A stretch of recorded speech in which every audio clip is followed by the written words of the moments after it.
कृष्णलाई स्मरण गर्नुहोस्।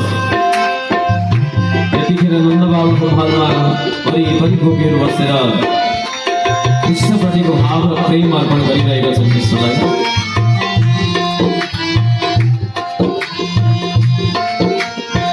बिछोडाको वेदनामा रोन्छन् बाबा आमा, बिछोडाको वेदनामा रोन्छन् बाबा आमा।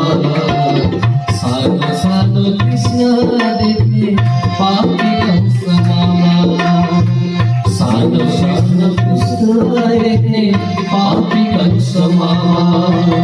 हे कृष्ण नजाऊ छोडेर, हे कृष्ण नजाऊ छोडेर, हामीलाई माया मारेर एक्लो पारेर।